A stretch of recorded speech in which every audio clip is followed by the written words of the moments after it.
Hello, Level 6! This is video number 3. Thank you so much for joining us. Alright, well let's move on to our next lesson. We are going to be on page 56 in your books. So turn to page 56. If you remember, this unit is about small talk. The first lesson was talking about what is normal small talk. The second lesson was about grammar, about using tag questions. That was pretty fun, wasn't it? Wasn't it was a tag question. Now we're going to work on reading. So we're going to be in your books on page 56. Okay, so first, and if you remember, of course, my daughter Muram is here, who is helping us do these lessons. She's the talkative student, you're the quiet student. Okay, so let's get started. So, Muram, page 56. Question number 1. The article below is called Small Talk, Big Problems. What do you think this article will be about? It's about someone's story. Okay, so maybe a story of someone. What do you think big problem is going to be? Big problem is something that I don't know. Yeah, I don't know either, because this is just a title called Small Talk and Big Problems. Maybe somehow small talk will make big problems for them. I don't know. But question number 2. Have you ever had problems with understanding small talk?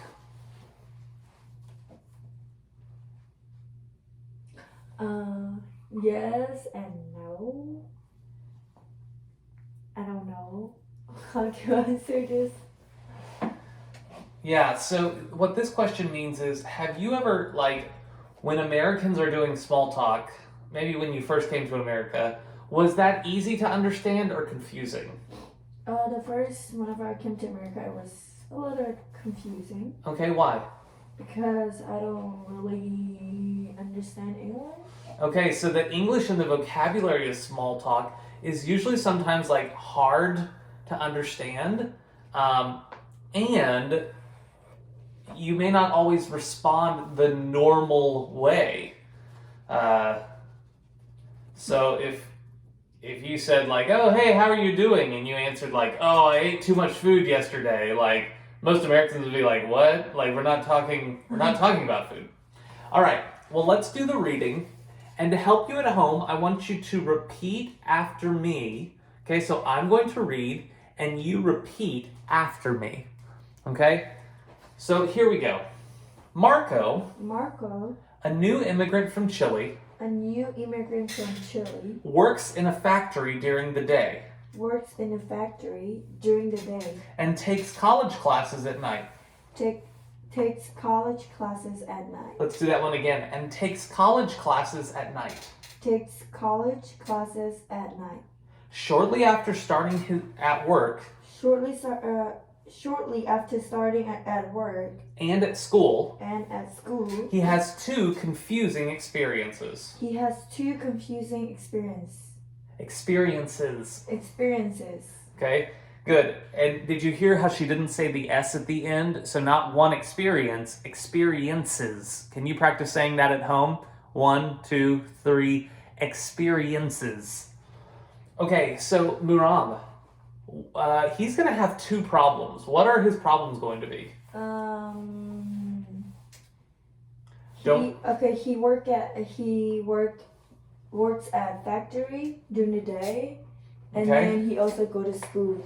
Okay, and so he's going to have 2 conversations with people, and he's not going to understand something.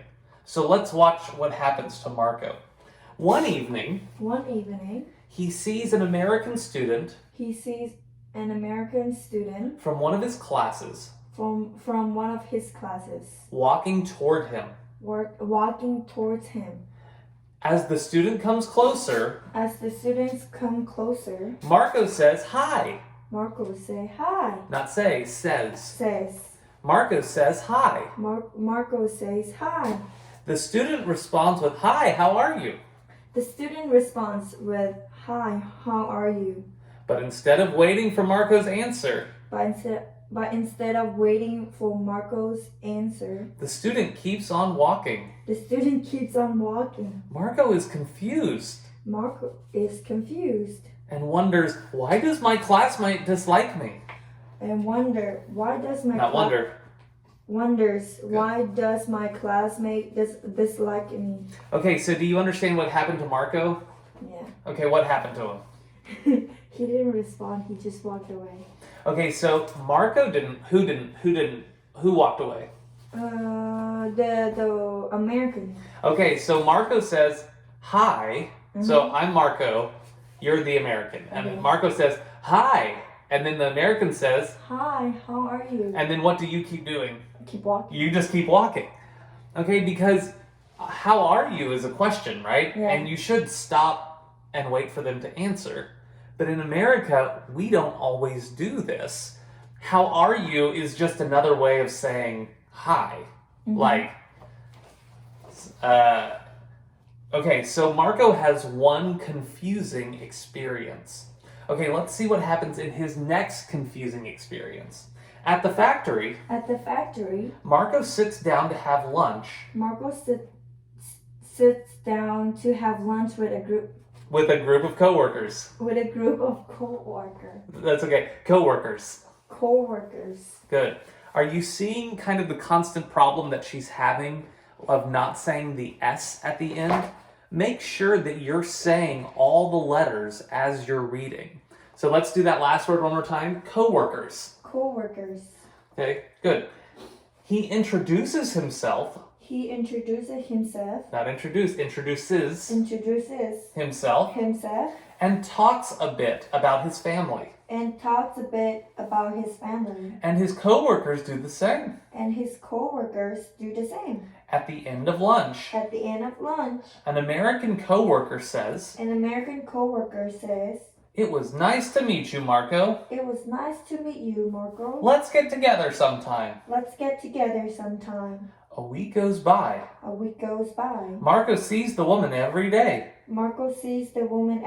But she never talks about seeing him or getting together with him.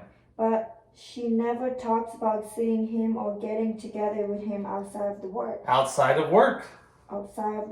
Marco wonders, why did she lie to me? Good. What does wonder mean? Think? Yeah, he thinks. Like to think but to not understand. So, what does he think that she did? She lied to him. She lied to me because what did she say? We should get together. We should get together sometime. Like we should hang out sometime.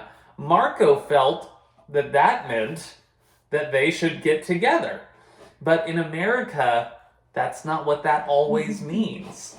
Okay, so next paragraph. Are Marco's conclusions correct? Okay, and what does the word conclusion mean? Understand. No. It is something about thinking and understanding. Conclusion is a thought that you come to. So so like the woman said, "Let's get together." And then he's like, "She lied to me."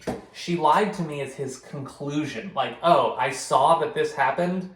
That means that she lied to me. Okay, so one more time. Are Marco's conclusions correct? And just in case you've lost us, we are in paragraph 3. We're in paragraph 3. Okay. Does his classmate dislike him? Is his coworker a liar? Is his coworker a liar? In both cases. Again, both cases? Good. No. Neither the classmate nor the colleague was trying to be rude.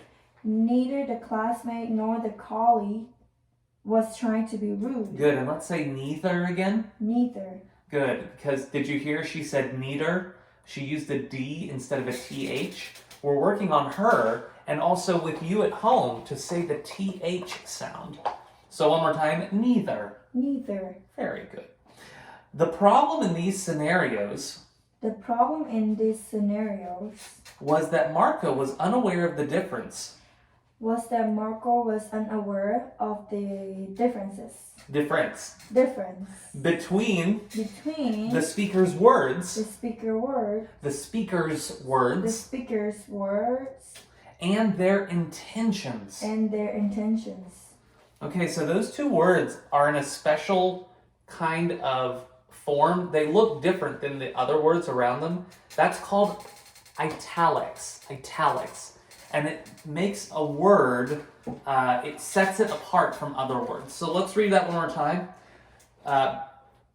Marco was unaware of the difference between the speaker's words and their intentions. Marco did not know that how are you? Let's get together. And similar expressions.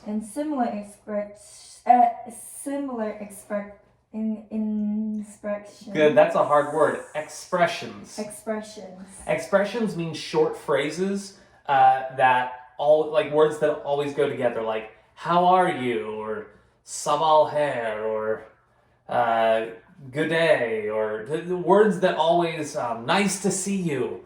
These are words that always kind of go together in expression. So let's practice one more time. Similar expressions are actually a form of small talk. How are you? And how are you doing? Are not real questions. They are greetings. Similar to hello. A speaker who uses these expressions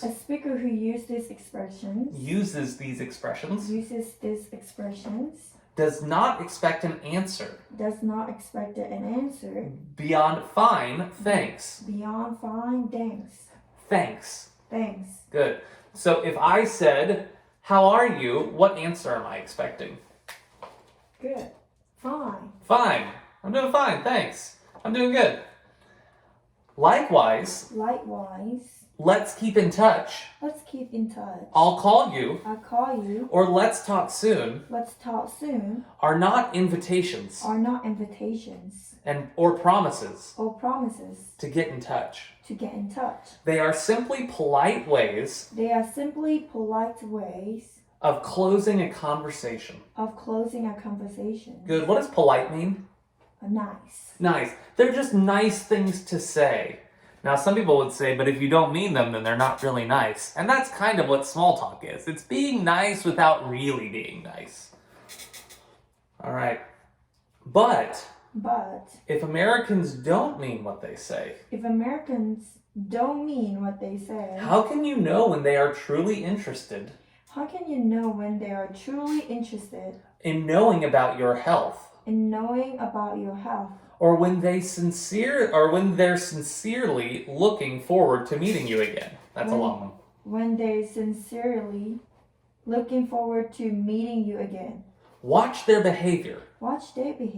If the speaker makes eye contact and waits to hear your answer.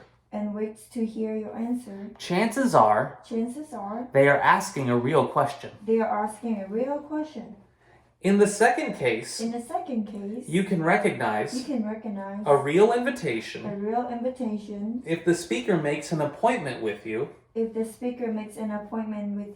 for a specific day and time.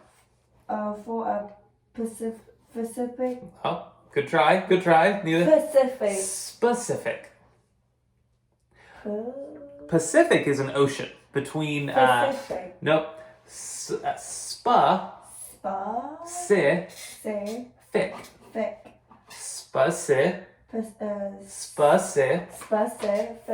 Very good. Specific. Okay, this is a very hard word. It's hard for many American children. So say it at home with me. 1, 2, 3. Specific. All right, Miran, let's try it one more time. Specific. Nope. That's Pacific, like the ocean. Specific.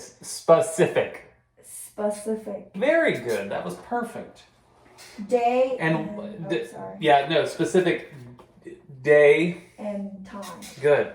Okay, so what was the 2 ways that it said you can know if an American wants to know about you, like real, like they're not being fake. They actually want to know how are you, or they want to get together with you. How do you know if they want to know how you are?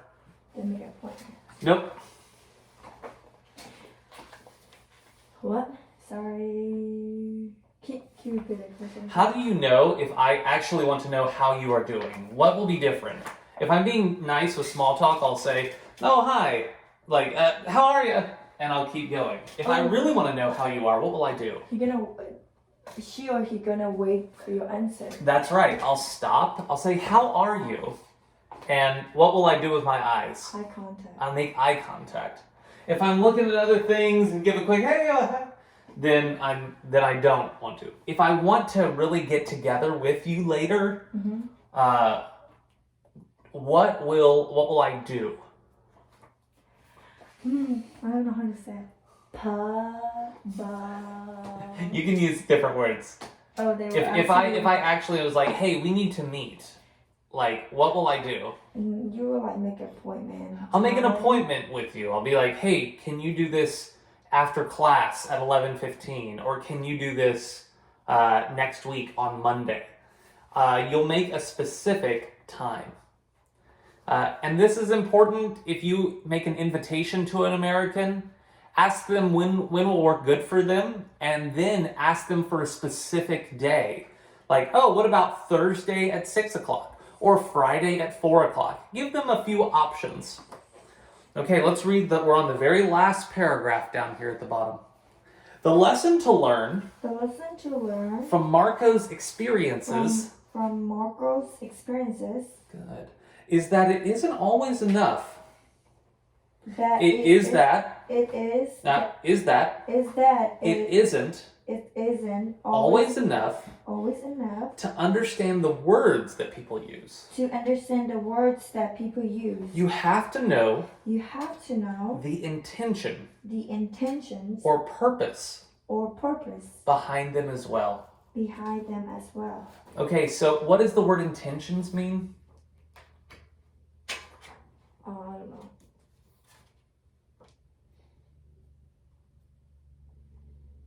So, if I said, "Hi, how are you?" How is that different than "Hi, how are you"? Oh, intention, like attention or something. Okay, like that. It sounds a lot like attention, but intention means the reason that I'm doing it. Like, so if I say, "Hey, how are you?" and I keep walking, what's my reason for saying "How are you"? Not care. Well, I want to say hi, but I don't want to talk. I don't want to talk. That's not my purpose. I don't really want to know how you are. But if I stop and I say, "Hi, how are you?" What's my intention? What's my purpose? Why am I asking you this? Because you're interested. Because I'm interested. I really want to know. So there, the words were the same. "Hi, how are you?" But the intention of the words was different. One was to just kind of be nice with small talk, but I don't want to know. The other is to find out how you actually are. Okay, so now on the next page, page 57, you'll see there are 3 questions at the top, and then there's some vocabulary work here. Would you please pause the video now? Answer these 3 questions and fill out this vocabulary work. I'll see you after the pause. All right, we are now going through the book on page 57. Okay, and we're going to start at letter A. This is to check to make sure that you understood the reading. So I hope that you read these questions and then tried to answer them yourself. Maybe you wrote down the answer.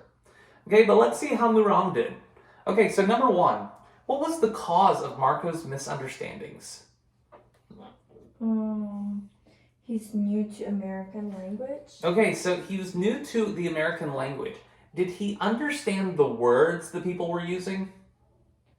Yes, but he doesn't understand the way that people. Very good. He understands the words, but not the way.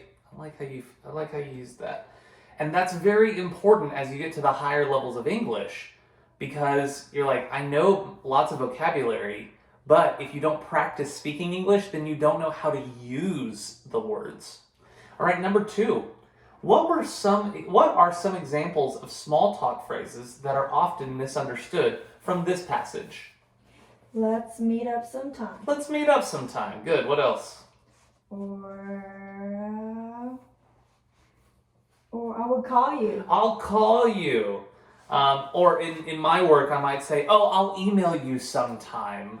Or look forward to seeing you when I may not be seeing them. It's just nice to say. All right, those are small talk phrases that are misunderstood sometimes. Okay, question number 3. How should you respond if American says, how are you? Or let's keep in touch. How should you respond? I'm fine. Okay? And yes, we should. Okay, good. So, how are you? I'm fine, or I'm doing good. Thanks for asking. And let's keep in touch. What would you say? I liked what you said before. Let's keep in touch. Yeah, sure. Yeah, sure. But both people know you're not going to keep in touch. And keep in touch means like keep talking, keep being friends on Facebook. We just don't do that with people. But in your country, I bet they do. All right. Now, this second section was a little bit confusing with the vocabulary. So I'm going to explain the first 2, and then if you need to pause and finish the rest of the assignment before you go on, that's okay. Okay, so this said, I'll read this to you. English has many verb plus preposition plus ing combinations. It can be difficult to remember which preposition to use. Fill in the missing prepositions in the combinations below, then write an explanation or synonym for each combination. Use a dictionary if necessary. Okay, so almost all of these, except for number 3, are in this article that I found. If you found number 3, send me a text message or email to let me know where it is. Okay, but number 1 says keep blank walking. What preposition needs to go in there, Muram? On. Right, so keep on walking. So you remember his friend, he said, how are you? And then he keeps on walking. So what does keeps on walking mean? You walk. That's right. You walk And talk. and talk. Do you stop? No, you don't stop. You keep walking. No, so when you keep on walking means you keep moving. You don't stop. Okay, number 2, talk blank seeing. Okay, and here he talks to the woman, and in bullet 2, in example 2, it says she talks about seeing him. So you talk about seeing someone. What does that mean, talk about seeing? Like we talk about seeing each other. Yeah, looking forward. Okay, like you're looking forward to it, but are you really gonna see each other? No. Maybe, but you don't, but it's just small talk. Oh, we keep talking about seeing each other, but we never do it. Okay, so now you can pause if now you're like, oh, I understand this activity. Pause the video and do numbers 3, 4, and 5. Okay, and pause right now. Okay, so let's do number 3. Number 3 was not in the article. I think it was before. It has the right vocabulary for this article, but I wonder if they took it out of the article when they were writing it. So number 3, be guilty. Do you know what word is missing there? Something wrong? What? The thing is stop lying. Be guilty of stop. Well, the problem is stop is not a preposition. Okay. Prepositions are words like of, on, with, by, to. So this is be guilty of lying. The word is of. When you're guilty, that means that you've done something wrong. And so you can be guilty of stealing, guilty of lying, guilty of murder. Even guilty. Guilty means like you've done something wrong, but you're guilty of something. So if you're guilty of lying, what does that mean? I said, you're guilty of lying, what does that mean? You shame? Well, yes, you do have shame. What did you do? Lying. You lied and you found out about it. All right, number 4. Be interested In knowing. Be interested in knowing. I'd be interested in knowing more about your country. So if I said, I am interested in knowing more about your country, what do I want to learn about? The culture. That's right. Where you're from, which part, what's different about your country. I'm interested in knowing. Mm-hmm. How do you know if an American is interested in actually knowing about your problems? Or if they just are making small talk? How do you know if they're actually interested in knowing? If they stop and ask you a question, or like if they're waiting for your answer. That's right, if they stop and wait for your answer. All right, and then the last one, number 5. Look forward to meeting. When you're looking forward to something, I'm looking forward to school starting again. I'm looking forward to seeing you after the coronavirus. I'm looking forward to you graduating from high school and going to college. That's what I'm looking forward to. Okay, so these are verbs plus prepositions plus ing combination. All right, so now we're going to go to our workbook. Okay, we're going to go to our workbook, and we're going to go to page, I said this wrong last time, we're going to go to page 29. And I would like you to fill in this story on number 1 of page 29 with the vocabulary words from up here. So pause the video, fill out page 29 in your green workbook, okay, in activity 1. I wanted to try putting up the words for this workbook activity, so we're going to be going over page 29 in your workbook, and the words will appear on your screen. All right. I hope that you had a good time with the lesson 1 from the workbook on page 29.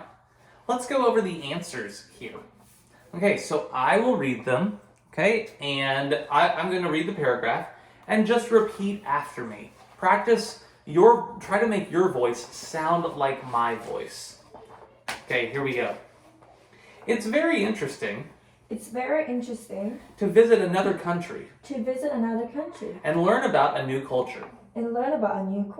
Sometimes, however, there are certain situations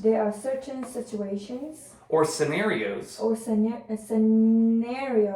where we can get confused because of cultural differences. A teacher I know got a job in another country. Okay, so what's the teacher doing?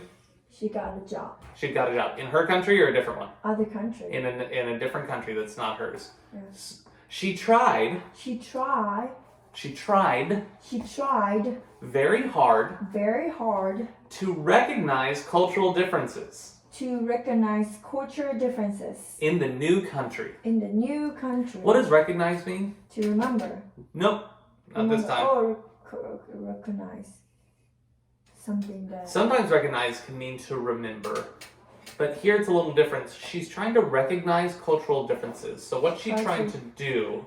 She tried to learn? She's trying to learn. She's trying to find what's different about this country than my country. Because when we go to another country, we think things are the same, but many things are different. And so we have to, and many things are the same and many things are different. So we have to find what is different and what is the same. So she's trying to recognize or find what's different in the new country. But it wasn't easy. One day, she noticed that one of her students was wearing new shoes. Okay, so one of her students, what is her student doing? Wearing a new shoes. That's right, wearing new shoes. She complimented the student. On her shoes. Okay, so what did she say to the student? She complimented. Yeah, what does that mean? Oh, she like mentioned, oh, your shoes so nice. Oh, they're so nice. Your shoes are so beautiful. I love them. Yeah. Okay. Her. Her. And what word did you put? I put polite. That's incorrect. I'm sorry. Because polite means nice. Here, her purpose. Why did she say it? Because it's nice ways. Behavior. Okay, she wanted to make the girl feel good. So her intention. Oh, intention. I was right the first time. Why did I erase it? Okay. Okay, good. So her intention was to make the girl feel good. Was to make the girl feels good. About her new shoes. So what's another word I could say there instead of intentions? Instead of intention. Reason? Her reason. That's right. Her reason for saying it was to make the girl feel good. That was it. That was all she wanted to do was just, she's going to feel good if I tell her nice shoes. The next day, the student brought the teacher the exact pair of shoes. In the teacher's size. The teacher was surprised. And wondered why the student had done that. Okay, so wonder, what does wonder mean? Thinking or what? Yeah, like thinking and not understanding, like, why did she do that? Okay, the teacher asked other people. Okay, asked. Good. The teacher asked other people. From the host culture. About her students. I put behavior. That's right. About her students' behavior. Good. What does behavior mean, Mira? Behavior, how you behave, how you good. How you act. How you act. Good. Behavior means how you act. Okay, so you can have good behavior, you act good. You can have bad behavior, you act bad. Okay, the people she spoke to. Said that. In their culture. If you compliment someone or something. It is considered.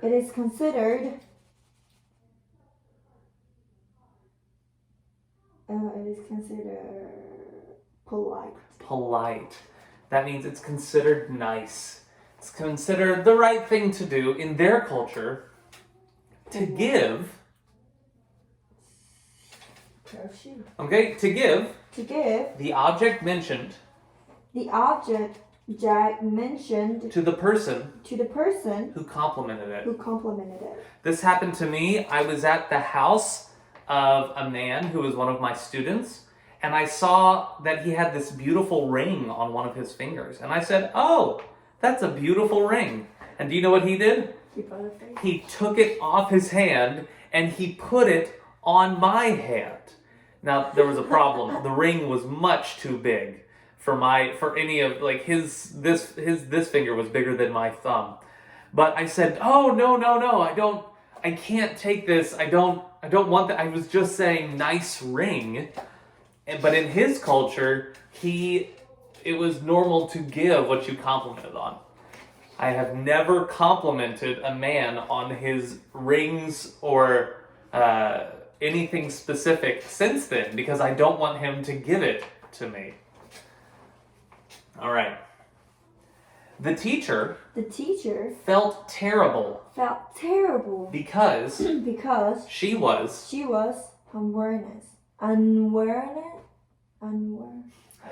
repeat after me. Unaware. What does unaware mean? Unexpected. Not expected. It means to not know. If you're unaware of something, that means I didn't know it. Yeah. Okay, so again, she was unaware. We're on number 7 right here. Of the effect that her compliment.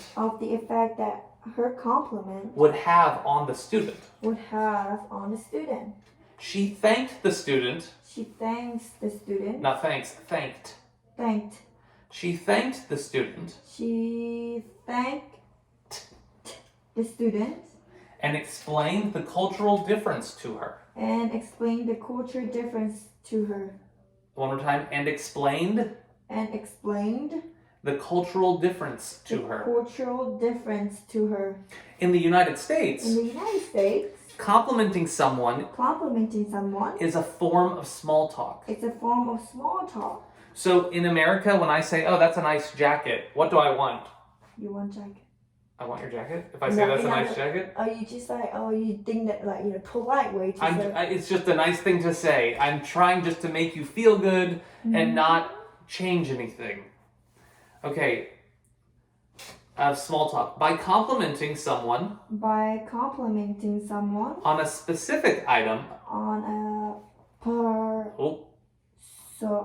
Specific. Okay, say it at home with me. Specific. Specific. Very good, Miram. Specific. On a specific item. On the Pacific. Nope. Pacific is an ocean. Okay, by China, Japan. Okay, so by complimenting, last time. Here we go. By complimenting someone. On a specific item. On a specific. We're going to keep working on that for later. They are wearing. You can begin a conversation. So in America, you can walk up to someone and say, "Hey, nice shoes. I like those. I have some too." Or you can compliment someone on how they're looking, and it starts small talk. All right, this is the end of lesson 3. Okay, and I will see you next time for lesson 4. Have a great day.